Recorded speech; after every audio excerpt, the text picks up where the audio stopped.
안녕하세요. 약속된 시간이 됐기 때문에 라이브 방송을 지금부터 시작을 하도록 하겠습니다. 저희가 지난 8월 말에 마지막으로 라이브 방송을 하고 9월 달을 쉬었고요. 이번 달에 다시 방송을 재개했습니다.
그 내용을 이제 가이드 형태로 알리는 그 주무부처가 이제 고용노동부고, 그에 관련된 이제 실무 담당 업무를 하는 공공기관이 한국산업인력공단이잖아요. 아마 그런 정보는 아실 텐데, 근데 이제 한국산업인력공단에서 이 직업기초능력평가, NCS 직업기초능력평가의 유형이 모듈형과 핏셋형이다라고 전제하고 이 유형을 설계하진 않았어요, 일단. 네, 그렇고. 근데 이제 직업기초능력평가를 시행을 하다 보니까 사실 이제 뒤쪽에 나오는 질문하고도 연관이 되는 건데, 이 문제들을 출제하는 곳이 이 공인된 국가기관이 아니고 민간 회사들, 민간 업체들에서 이제 그 계약에 따라서 출제를 하거든요. 그러니까 이제 민간 회사들마다 나름의 출제 유형이 제각각인 거죠, 약간씩. 물론 이제 기본 그 가이드가 있긴 하지만. 그러다 보니까 어디는 조금 단순하고 약간은 암기성이 있는 문제를 출제를 하기도 하고, 어디는 이 문제 길이도 길고 또 분석해야 되는 제시문도 상당히 복잡하고 이제 이런 문제를 출제하게 됐어요. 근데 이제 그거를 우리 그 강의를 하시는 이 많은 강사분들 또는 우리 학생들이 편의상 필셋형이다, 모듈형이다 이제 이렇게 나누게 된 겁니다. 일단 그런 이제 그 배경을 잠깐 설명을 드리고, 말이 좀 길어지면 안 되는데, 일단 그 중요한 차이는 필셋형은 어떤 배경 지식이 없어도 답을 찾을 수 있다는 특징이 있습니다. 근데 이제 답을 찾으려면 제시문에 있는 정보들을 논리적으로 분석을 해야 된다는 이제 그런 이 과정이 있기는 하죠. 그게 이제 필셋형의 전형적인 특징이고요. 모듈형은 상대적으로 문제 길이가 짧고 약간의 배경 지식, 암기해 놓은 배경 지식이 투여되는 형태의 문항들이라는 특징이 있어요. 그래서 그런 차이가 있다는 점을 이해를 하시면 되겠습니다. 네. 그리고 관련된 질문으로 사실 NCS라고 하는 시험이 공공기관의 채용 필기전형 시험인데, 간혹 필기전형이 한 가지, 그러니까 1단계인 경우가 있고 2단계인 경우가 있습니다. 그래서 그래서 이제 2단계인 경우에는 뭐 직업 기초 능력 검사하고 직무 수행 능력 평가 이렇게 구분돼서 시험이 실시되기도 하는데, 이 직업 기초 능력 평가, 직무 수행 능력 평가 다 NCS인가요? 아니면 차이가 있나요? 네, 일단 NCS 필기시험 영역에 다 들어가 있는 거고요. 근데 이제 둘 간의 문항은 당연히 다릅니다. 예, 다른 형태예요. 직업기초능력평가는 이제 우리 학생들 들어보셨는지 모르겠지만 의사소통 능력부터 10번 직업윤리까지 이 10개가 직업기초 능력이에요.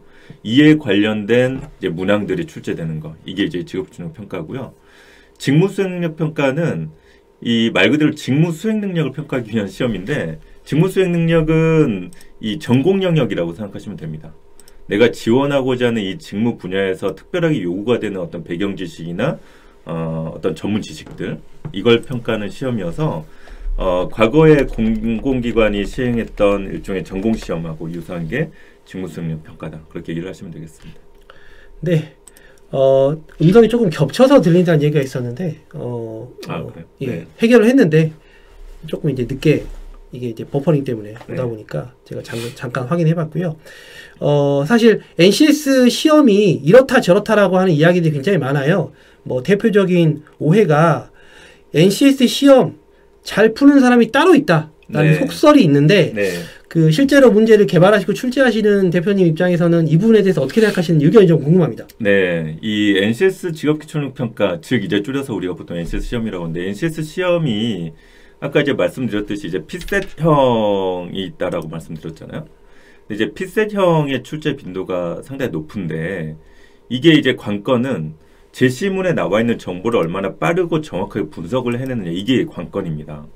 근데 이제 요거를 잘하는 학생들이 물론 있어요. 그리고 요걸 되게 어려워하는 학생들이 있습니다. 근데 요걸 이제 일반화하기는 조금 어려울 수는 있는데 전반적으로 보면 아무래도 텍스트에 대한 감각이 뛰어난 학생들, 즉 우리가 평소에 습관처럼 많이들 얘기를 하는 어렸을 때부터 독서 많이 하라라고 얘기를 하잖아요. 그래서 텍스트나 어떤 특정한 도표나 그래프에 많이 노출이 되고 그런 내용들을 평소에 분석하는 걸 즐기는 학생들이 더 유리한 것 같습니다. 그런 경향이 있는 것 같아요. 그렇다면은 이게 연관된 질문인데 독해력을 키워야 된다라는 네. 얘기로 들립니다. 네. 실제로 저희 사전에 질문 받았던 것 중에서 이렇게 독해력을 키우려면 어떤 방법이 좋을지 네. 물어보는 질문이 있었는데 네. 혹시 대표님께서 추천하시는 방법이 있으실까요? 네. 일단 방금 앞서서도 잠깐 얘기가 나왔지만 이 텍스트로 된 자료를 이 빈번하게 좀 노출을 시킬 필요가 있겠죠. 여러분들 어떤 시각이나 두뇌적인 사고를.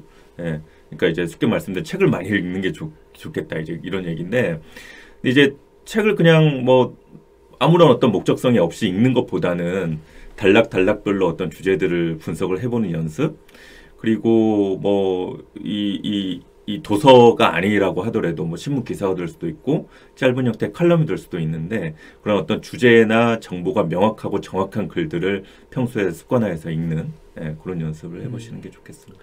많이 읽고 네. 잘 읽고 그리고 그냥 단순히 읽는 걸로 끝나는 게 아니라 읽고 나서 그걸 좀 정리해보는 그렇죠. 기회나 맞습니다. 이런 것들을 우리 학생 여러분 또 취업준비생 여러분들이 가지시면 NCS 문제를 잘 푸는 어떤 잘 풀 수 있는 그런 어떤 소양, 또 자질을 키우실 수 있을 것 같습니다. 네. NCS 준비하시는 분들이 또 많이들 고민하시거나 물어보시는 것 중에 하나가 우리 일반적으로 시험 사실은 준비하면 기출문제 많이 풀어보잖아요. 네. 언제부터 시작해야 되고 기출문제는 얼마나 풀어야 되나라고 하는 네. 질문들을 많이 하시는데 네. 어떻게 생각하세요?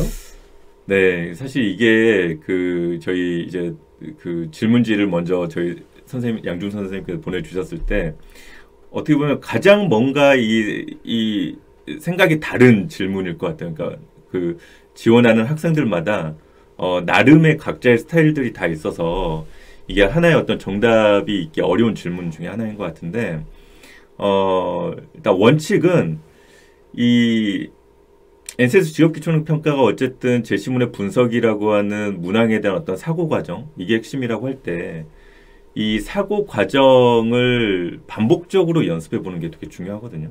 예, 그래서 매일 꾸준하게 관련된 예제 문항들을 풀어보는 게 필요한데 제가 개인적으로 추천드리는 방식은 부담되지 않는 선에서 매일 할 수 있는 그런 문항의 수량을 결정하는 게 좋겠다. 그게 저는 이제 보통 학생들 만나면 항상 얘기하는 게 한 하루에 10문항 정도이거든요. 네. 물론 학생들이 더 풀고 더 많은 문항들을 이 습관화해서 풀 수 있으면 문항수를 늘려도 상관없습니다. 근데 제가 볼 때는 한 10문항 정도가 적절하다라고 보고요. 그 학습 기간은 한 달 정도 생각을 해요. 그러니까 한 달 동안 10문제 정도를 매일 풀면 300문항이 되는데 그 300문항이 보통 이제 시중에 나와 있는 NCS 문제집, 이 수험서에 수록되어 있는 문항이 딱 그 정도가 되거든요. 그래서 한 달 정도의 기간 동안 매일 꾸준하게 한 10문항 정도씩 풀어보는 이런 연습을 추천을 드립니다. 네. 하루에 10문항씩 네. 한 달 정도를 추천하신다는 이야기 잘 들었습니다. 그리고 학생들이 NCS 준비를 시작하면서 사실 뭐 모든 수험 준비가 마찬가지지만 스터디를 하거나 혹은 혼자 공부할 때 인강 많이 네. 듣거나 이용을 합니다. 다소 조금 이제 답변하시기 어려운 질문이실 수도 있는데 뭐 인강이라고 표현하기 좀 그렇다면 어떤 컨텐츠가 네. NCS 준비에 도움이 될지 한번 추천을 좀 부탁을 드려도 될까요? 네. 사실 저희가 이제 인터넷 강의의 줄임말이죠. 인강을 듣는 것은, 문제에 대한 어떤 풀이 요령을 학습하는 것도 있지만, 그 문제에 담겨 있는 어떤 배경 지식이나 개념이나 원리를 이해하기 위한 어떤 그런 목적도 있다라고 생각을 하거든요. 근데 이제 과거에 저희가 수능 준비를 하거나, 네. 또는 어떤 자격증 준비를 하거나, 이럴 때는 개념에 대한 이해나 원리에 대한 어떤 암기나 이런 부분도 되게 중요하기 때문에, 인강을 듣는 게 되게 도움이 많이 됩니다, 실제로. 그런데 NCS 직업기초평가는 여러분들이 성실하게 중등교육과정, 그러니까 중학교나 고등학교 과정을 거치셨으면 이미 알고 있는 개념이나 원리 속에서 문제가 출제가 돼요. 그래서 특정한 개념이나 원리를 새롭게 학습할 필요는 없어서, 물론 이제 여기에 또 이제 반론을 제기하는 분들도 있을 수는 있지만, 저 개인적으로는 인강이 그렇게 크게 도움이 되지는 않은 것 같아요. 꼭 반드시 들어야 된다라는, 그런 입장은 아니거든요, 저는요. 예, 그래서 인강보다는 여러분들이 나름대로 어떤 계획을 세워서 아까 말씀드린 대로 문항을 꾸준히 풀어나가는 게 좋겠고, 인강이 아니라면 뭔가 도움이 될 만한 컨텐츠라고 한다면 저는 이게 약간은 좀 이렇게 다른 측면에 접근할 수는 있겠지만 경제 관련된 아티클이나 경제 관련된 신문, 이런 부분들을 좀 추천드립니다. 왜냐하면 그 경제 관련된 이런 신문들, 일간지들을 보면 거기에 다양한 이 그래프나 통계 자료들이 나오거든요. 실제로 우리가 NCS 문제를 풀어볼 때 그런 분석이 되게 중요해서 그런 자료들을 또 반복적이고 좀 규칙적으로 습관하는 게 좋다라는 생각을 합니다. 어떤 전문 자료가 도움이 되고 사실 인강을 통해서 문제 푸는 방식을 많이 배우시는데 실제로 뭐 문제가 조금 달라지거나 변형이 되면 또 그런 것을 적응하기 힘들 수 있으니까 네. 어쨌든 그 컨텐츠들이 가능하면 이제 사고력을 넓힐 수 있는 그런 컨텐츠가 돼야 된다는 말씀으로 이해를 했습니다. 맞습니다. NCS 포털 사이트에 가면 모의 문제 같은 것들이 많이 있던데요. 네. 그런 것들은 어떤 문제들인가요? 그거는 이제 산업인력공단에서 그 홈페이지를 관리를 하고 운영을 합니다. 한국산업인력공단에서. 근데 이제 한국산업인력공단에서 거기에 다양한 이제 우리 학생들을 위한 콘텐츠들을 수록을 하고 있는데 그 중에 한 가지가 NCS 직업기초평가 문제죠. 근데 그게 아까 제가 잠깐 말씀드렸지만 이런 문제들을 출제하는 외부 업체들의 지원을 받아서 그 문제를 공급을 받습니다. 그래서 그들 실제 문제를 출제했던 이 회사나 업체에서 제공해준 문항이고요. 그게 이미 어떤 기관에 쓰여진 문항도 있고 그렇지 않은 문항들도 있습니다. 근데 이제 주의하실 건 거기 있는 문항이 어떤 이 문제 풀의 형태로 특정 기관의 실제 여기 채용 문제로 쓰인다라고 생각하시면 안 돼요.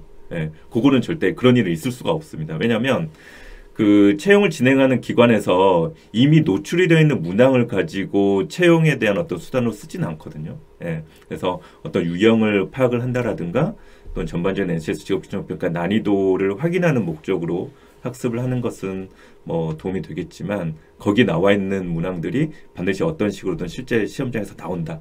예, 이런 기대는 안 하시는 게 좋겠습니다. 그럼 어떻게 시험을 준비하는 과정의 초기 단계에 이런 유형의 문제가 나오겠구나라고 하는 걸 파악하는 과정에서는 그 ncs.go.kr 사이트에 공개된 문제들이 도움이 될 수 있겠다라고 생각이 맞습니다. 됩니다. 네. 사실 많은 학생들이 가장 궁금해하는 부분이긴 한데요.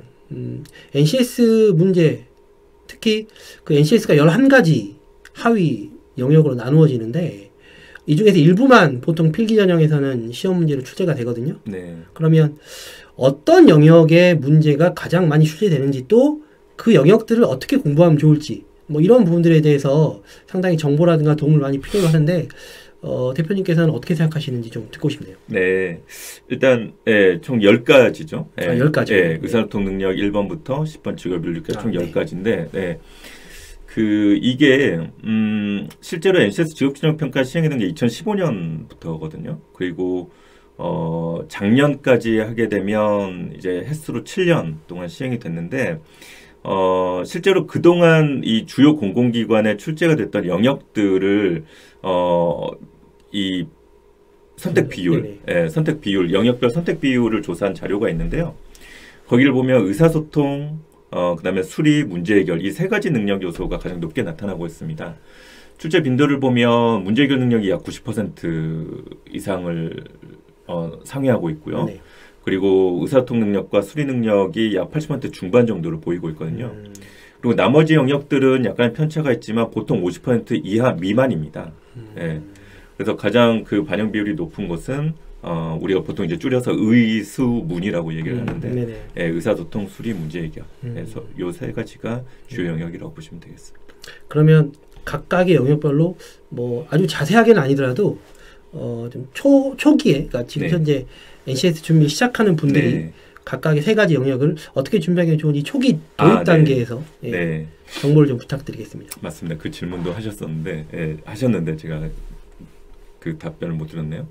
일단 의사소통 능력 같은 경우에는 전형적인 국어 시험의 형태라고 보시면 되겠고, 그래서 한두 단락 정도의 글을 요약해서 답을 찾는 형태의 문제들이 많아요.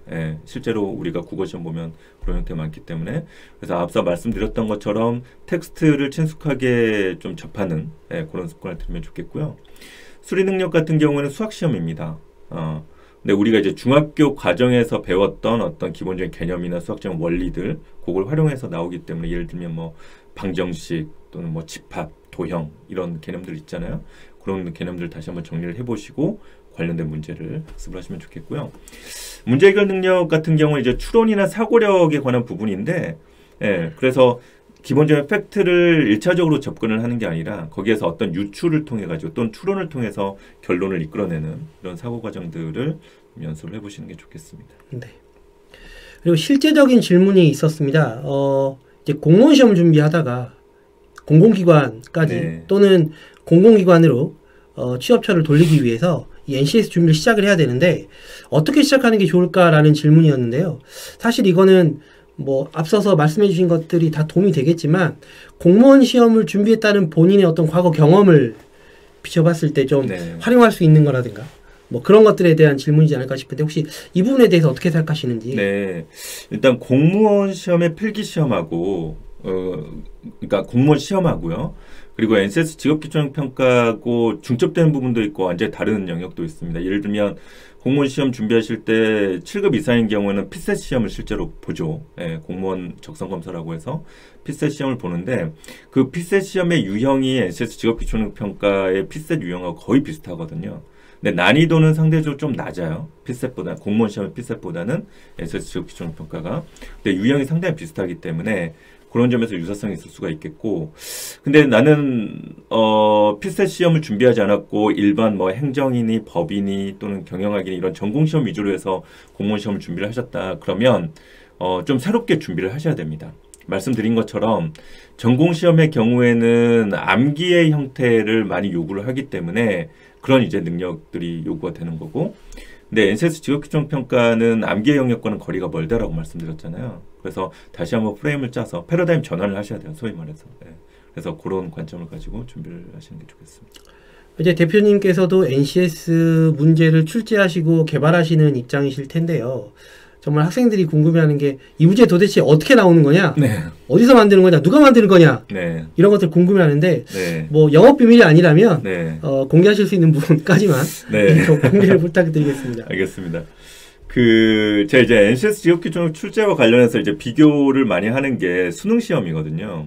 여러분들 아시겠지만 이제 수능 시험이 어디서 출제가 되죠? 우리 학생들 아마 아실 텐데. 수능 시험이 이제 교육과정평가원, 한국교육과정평가원이라고 하는 이 정부 출연 연구기관에서 이 일원화해서 출제를 하고 있습니다.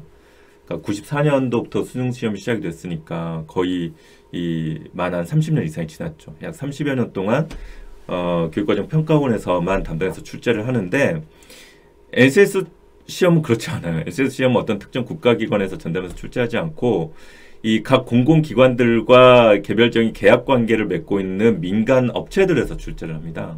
네. 그러다 보니까 아까도 잠깐 말씀드린 것처럼 민간 업체들마다의 스타일이 있어서 출제 스타일이 있어서 약간의 차이가 있고요. 그런 점은 있죠. 네. 그래서 우리 이제 공공기관 준비하는 커뮤니티나 카페를 저도 가끔 이제 들어가 보는데 들어가 보면 조금 나름대로 이 노하우가 있는 학생들은 내가 가고자 하는 공기업이 어느 업체랑 계약을 했는지를 확인할 수 있는 사이트가 있거든요. 거기에서 확인을 해서 이 업체에서 출제를 하니까 이 업체의 스타일은 어떻지라는 걸 후기를 통해서 검색을 해서 준비하는 그런 모습들도 보이더라고요. 네. 근데 어쨌든 결론은 민간 업체들이 출제하고 있다. 네. 그래서 첨언을 해드리자면 이제 준비하시는 분, 공공기관 준비하시는 분들이 어디 회사에서 개발한 유형의 시험이 있고, 맞습니다. 네. 어디 회사에서 개발한 시험이 있다라고 이렇게 말씀들을 많이 하시고, 아까 이제 어느 회사가 어느 기관의 시험 문제를 출제하는지를 확인할 수 있는 방법도 국가에서 운영하는 계약 공개하는 사이트에서 확인하실 수가 있는데, 혹시 관심이 되신 분들은 유튜브라든가 아니면 블로그라든가 또는 공공기관 취업준비 커뮤니티에서 해당 내용을 확인해 보시면 아마 내용을 아실 수가 있을 겁니다. 사실 우리나라에 있는 공공기관들이 한전으로 대표되는 국가에서 운영하는 정부 부처 산하의 공공기관이 있고요. 또 지방자치단체가 운영하는 공공기관이 있는데 사실 이렇게 국가 중앙 공공기관과 지방자치단체 산하 공공기관 똑같이 NCS 필기시험을 보거든요. 이 두 개의 기관들 유형으로 봤을 때 시험 문제가 많이 다른가요? 일단 그 영역은 10개 영역 중에서 선택을 하는 거기 때문에 영역은 크게 다르지 않죠. 똑같죠. 10개 영역 중에서 선정한다라는 그 원칙은 동일하고요. 다만 난이도에 있어서 조금 차이가 있는 것 같아요. 아무래도 저희가 이제 필기 시험을 보는 목적 중에 하나가 합격자를 변별해낸다라는 이 목적이 있는데 소위 보통 얘기하는 전국 단위 공기업, 전국 단위 공공기관 같은 경우에는 지원자가 많이 몰리죠, 상대적으로. 네. 그러다 보니까 많은 지원자들 중에서 이 면접 대상자를 걸러내야 되기 때문에 네. 변별력을 기하기 위해서 난이도가 좀 올라가는 경향이 있고요. 지방 공공기관 같은 경우는 상대적으로 좀 인지도가 조금 떨어지기 때문에 경쟁률도 낮고 그래서 난이도는 조금 낮은 경향을 보이고 있습니다. NCS 문제만 가지고 비교해보자면 지방 공공기관 난이도가 조금 더 낮다. 네. 라고 볼 수가 있겠네요. 그 외에도 일반 상식이라든가 한국사라든가 이런 시험 보는 기관들도 있던데 네. 그런 부분들은 사실 우리가 일반적으로 해당 시험 준비하듯이 준비하면 된다라는 게 일반적인 가이드이기 때문에 네. NCS 시험의 난이도에 대한 부분만 설명을 좀 드렸습니다. 관련된 비슷한 질문인데요. 전공시험을 공공기관 필기 전형에서 NCS 이외에 또 보기도 하지 않습니까? 네. 대표적인 전공이 이제 경영학이라던가 행정학 이런 것들일 텐데 또 우리 시청하시는 분들이 대학생이고 또 이 전공 과목으로 있다 보니까 이런 전공 과목 어떻게 준비해야 되는가 또 출제 빈도가 조금 높은 과목은 어떤 것들이 있는지 이 부분에 네. 대해서 좀 정보를 부탁을 드리겠습니다. 네. 보통 이제 공공기관이 신입사원을 선발을 할 때 물론 세부 직무로 구분하기도 하지만 이걸 통칭해서 구분을 하면 이제 사무하고 기술이거든요. 근데 이제 방금 선생님께서 말씀하신 이제 행정, 경영, 경제, 법, 회계 이런 전공 시험들은 다 사무 영역에 속하고요. 그래서 사무 또는 행정 분야에 지원하는 지원자가 있는데 그에 해당되는 기관에서 전공 시험을 본다. 그러면 방금 말씀드린 5가지 정도가 대표 이 시험 과목이 되겠습니다. 근데 그 중에서 이제 반영 비율을 보면 여기 이제 기관마다 차이가 있다라는 점을 전제로 하고요. 그래도 어떤 일반적인 반영 비율을 보면 경영, 경제, 행정학 이 3가지 정도가 거의 항상 들어가지 않나 생각이 들고 이 법학이나 회계학 같은 경우에는 해당되는 기관에서 법 관련된 어떤 규정을 중시 여기거나 또는 회계 관련된 전문성이 높아야 되는 금융공기업 같은 경우에는 회계학이 또 많이 반영이 되기도 하고요. 그래서 그런 차이가 있다라고 생각이 들고 그리고 이제 전공 시험을 준비하는 것은 요거는 이제 말씀드렸다시피 철저하게 암기 시험이거든요. 해당된 전공 분야에 대한 배경 지식이나 어떤 상황에 대한 선택 과정을 얼마나 잘 이 머릿속에 잘 담고 있는가 이런 부분이어서 관련된 전공 서적 또는 사실 요거는 시중에 나와 있는 수험서가 더 잘 돼 있는 것 같긴 해요. 네, 여러분들 전공 수업 시간에 배우셨던 내용은 이론적인 또는 개념적인 설명들이 주를 이루고 있는데 시중에 나와 있는 수험서는 주요 핵심 개념들 그리고 출제 빈도가 높은 개념들을 아주 이 쪽집게처럼 잘 담고 있잖아요. 그래서 시중에 나와 있는 수험서가 아무래도 좀 유리하지 않을까 생각합니다. 경영학, 경제학, 행정학, 법학, 회계학이라는 전공을 본인이 하지 않았더라도 충분히 시간과 노력을 투자해서 여러분들이 공부하신다면 합격하실 수 있으니까 너무 본인이 전공이 이게 아니니까라고 생각하시고 벽을 치신다거나 두려워하실 필요가 없다는 걸로 이해할 수 있겠습니다. 실제 사례 질문인데요. 이제 공기업 준비하는 문과 계열 2학년 대학생입니다. 네. 2학년부터 준비하면 4학년에 필기시험에 합격할 수 있을까요? 라고 하는 질문을 하셨는데 네. 대표님 어떻게 생각하세요? 네, 열심히 하면 당연히 합격을 하겠죠. 네, 하겠죠. 그 필기시험은 아무래도 뭐 면접이나 서류도 마찬가지인데요. 얼마나 본인 정성을 들이고 좀 성심성의껏 시간을 들여서 학습을 하느냐가 이제 그 아주 객관적으로 드러나는 시험이라고 생각을 하는데, 근데 이제 문제는 이 NCS 직업실용평가의 시험이라고 하는 게 유형이 이 제시문에 대한 빠르고 논리적인 어떤 분석력 이런 사고 과정을 경쟁하는 시험이다라고 말씀드렸는데 이게 특정 시기에 열심히 집중적으로 학습을 하면 이게 상승을 하다가 그러니까 함양이 되다가 만약에 이 노력 과정을 하지 않으면 거치지 않으면 이게 다시 퇴보하거든요. 이런 역량들이. 예. 그러니까 우리 뭐 평소에 운동할 때 열심히 이렇게 근력 운동을 하면 근육이 생겼다가 이게 계속 죽을 때까지 유지되지 않잖아요. 또 운동을 쉬면 이게 근육이 다 사라지는 것처럼 똑같습니다.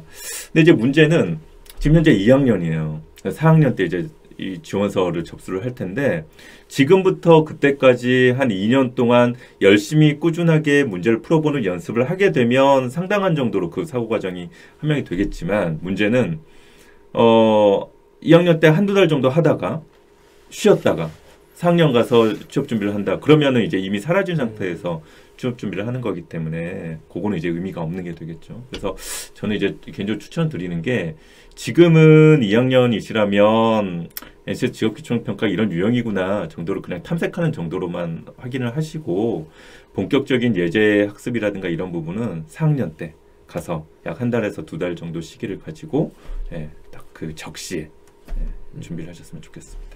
오히려 2학년 시절이나 3학년 시기에는 맨 처음에 저희가 말씀드렸던 뭐 경제신문을 읽는다던가 아니면 이제 짤막한 어떤 섹션의 어떤 전문 자료 같은 것들을 보고 이해하는 그런 연습을 꾸준히 하는 게 그러니까 사고력을 키우는 게 더 적합하지 않나라는 말씀으로 이해가 됩니다. 네. 최근에 그러니까 그 이제 공공기관에서 채용형 인턴을 선발하기도 하고요. 또 체험형 인턴을 선발하기도 하는데 그 체험형 인턴을 선발할 때도 NCS 필기 전형을 진행하는 경우가 덜어 있습니다. 네. 이렇게 체험형 인턴 선발할 때 NCS 필기 전형 난이도가 실제 정규직 난이도하고 많이 차이가 있나요? 그거는 이제 기관마다의 어떤 정책적인 이 결정에 따라서 다르기는 하는데요.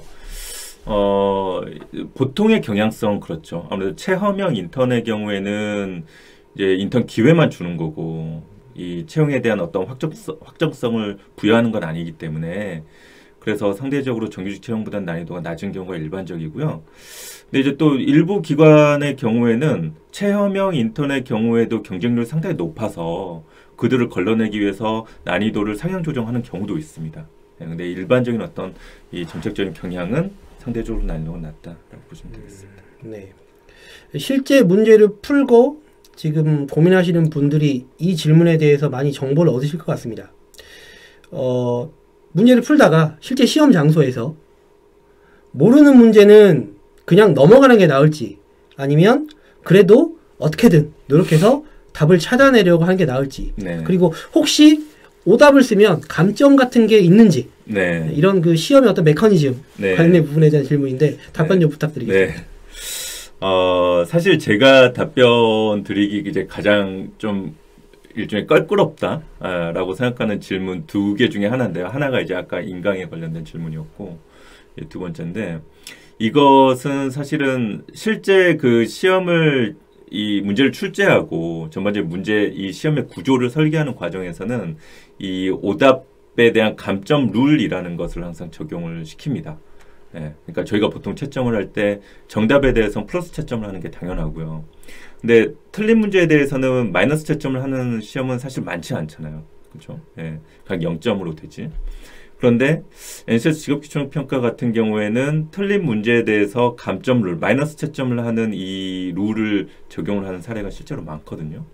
그러다 보니까 완벽하게 푼 문제에 대해서만 마킹하라라는 노티스가 들어가게 되는 거죠. 예, 왜냐하면 찍게 되면 아무래도 오답의 가능성이 높아지기 때문에 그러면 오히려 응시자에게는 불이익이 되는 거죠. 그래서 찍지 말라라고 보통 얘기를 하는데 근데 이거는 너무나도 원론적인 얘기이고요. 실제로는 감점룰을 설계를 하더라도 사실 이것을 실제 채점 과정에서 적용하는 사례는 적어도 저 개인적으로는 경험을 못했습니다. 지난 한 4, 5년 동안 이쪽 업계에서 일을 하면서. 그래서 우리 학생들이 이런 질문을 많이 하시는데 저는 찍어라 라고 얘기를 합니다. 요거는 약간 대외비 성격이 있어서 이 영상을 시청하는 우리 학생들 좀 고급 정보를 알고 계셨으면 좋겠습니다. 네, 여러분만 알고 계시면 좋겠습니다. 이제 공공기관 중에서 앞서 우리가 잠깐 나왔던 질문인데요. 직업 기초 능력 평가만 보는 곳이 있고 직무 수행 능력 평가까지 보는 공공기관들이 있는데 만약에 정말 순수하게 NCS만 보는 기관, 대표적으로 이제 한전이 있겠죠. 물론 기관마다 좀 차이가 있겠지만 NCS만 보는 공공기관은 평균적으로 뭐 얼마나 준비하면 우리 학생들이 합격을 할 수가 있을까요?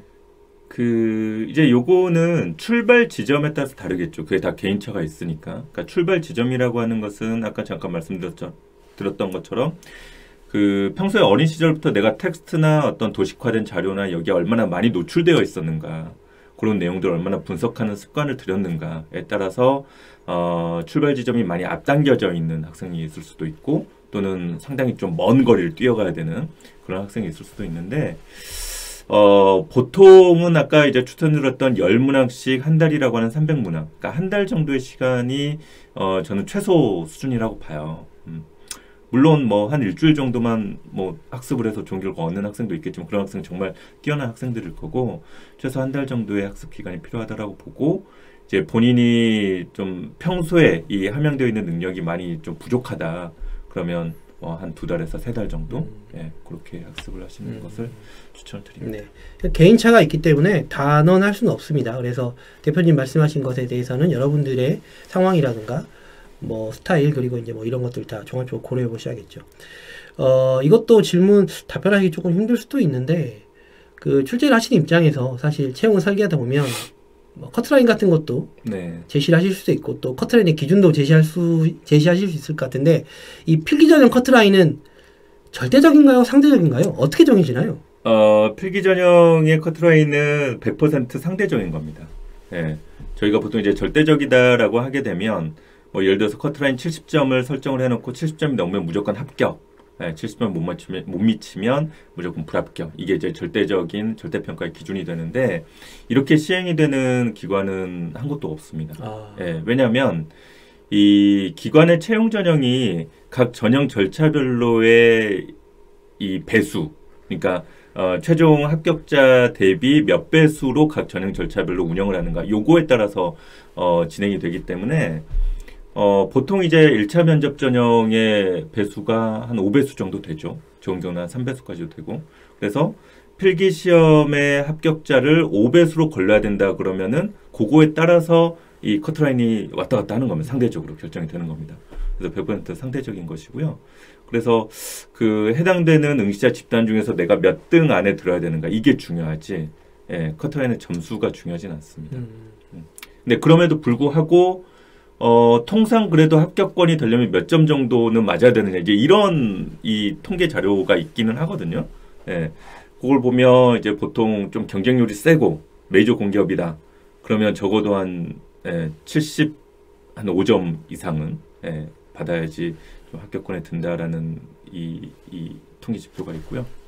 그리고 조금 상대적으로 그 경쟁률이 낮은 이런 기관 같은 경우에는 한 70점대 초반 또는 60점대 한 후반 정도 그렇게 생각하시면 되겠습니다. 근데 말씀드렸듯이 이게 절대적인 기준은 아니기 때문에 사실 우리 준비하시는 분들이 가장 어려운 게 이건 것 같아요. 왜냐하면 이제 뭐 비교 대상이 될 수는 없겠지만 공무원 시험 같은 경우에는 사실 이런 커트라인 점수가 사실 매년 발표가 되고 심지어 이제 뭐 최근 몇 년까지 봤을 때 몇 점 이상이 합격한다라고 학생들 스스로가 생각하고 시험 보시거든요. 준비를 하고. 근데 이제 일반 대기업이나 혹은 공공기관은 상대적인 부분이 있기 때문에 굉장히 감을 잡기 어려운데 대표님 말씀이 어느 정도 가이드라인 되지 않을까 생각이 듭니다.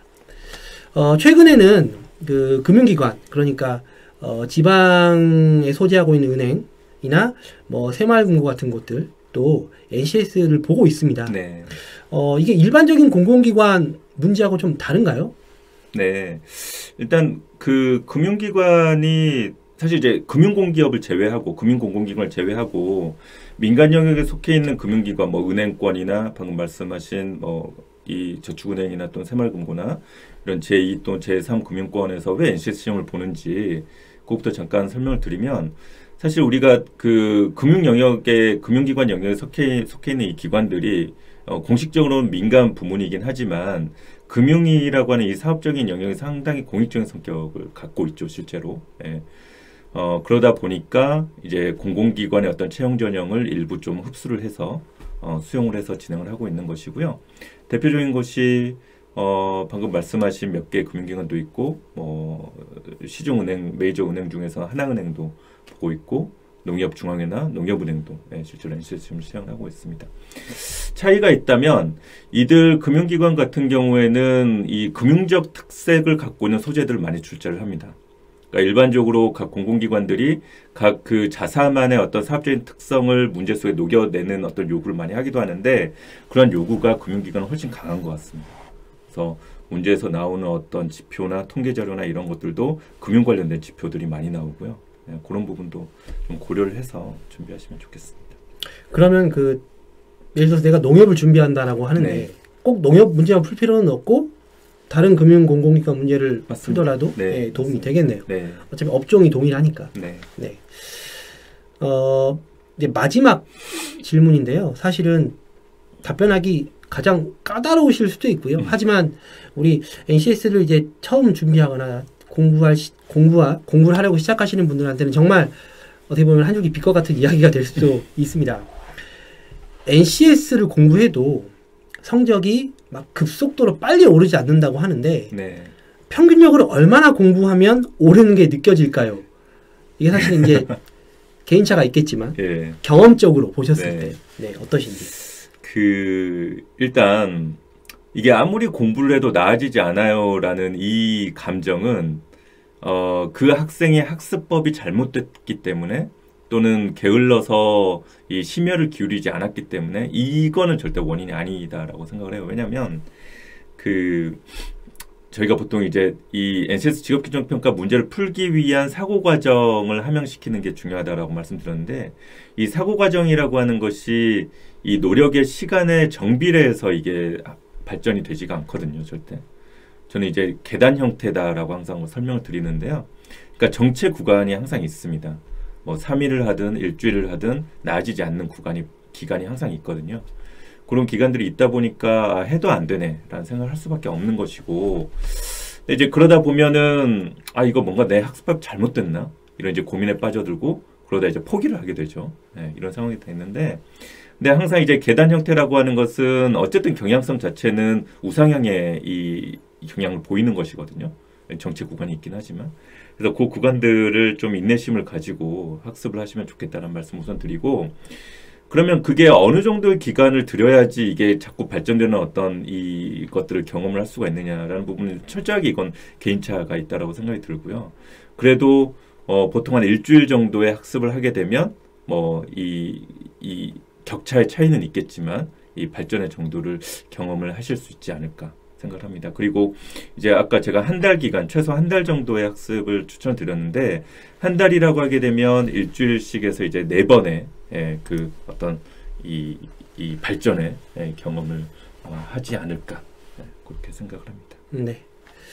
이렇게 해서 사전에 저희가 학생 여러분들께 질문 받았던 22개에 관한 답변을 다 드렸는데요. 혹시 현재 지금 시청하시고 계신 분들 중에서 NCS 필기전형 관련된 궁금증이 있으시면 오늘 대표님이 여러분들의 궁금증을 해결해 드리려고 오셨으니까 채팅창에 글을 써주시면 답변을 바로 드리도록 하겠습니다. 조금 기다렸다가 답변이 없으면 마치고 네. 질문이 없으면 마치고 네네. 질문 있으면 답변을 좀 부탁드리겠습니다. 이제 질문을 생각하시는 과정에 제가 궁금한 게 하나 되게 개인적인 궁금한 건데 공공기관 여러 공공기관이 있잖아요. 뭐 지방공기업도 있고 다 있는데 시험이 제일 어려운 곳이 어딘가요? 경쟁률이 제일 높은 곳일까요? 아니면 그죠.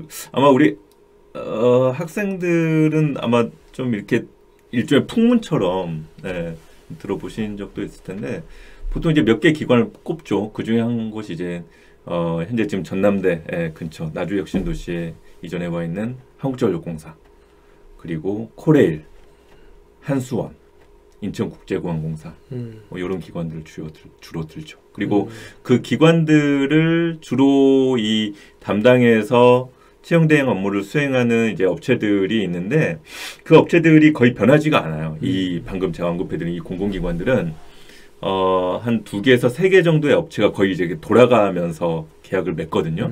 근데 이 2개에서 3개 업체가 어디라고 말씀드리긴 좀 어려운데 아마 저희 선생님은 잘 아실 겁니다. 근데 그 2-3개 업체가 상당히 NCS 직업추정평가 시험 문제를 꼬아서 상당히 어렵게 내기로 유명한 곳들이에요.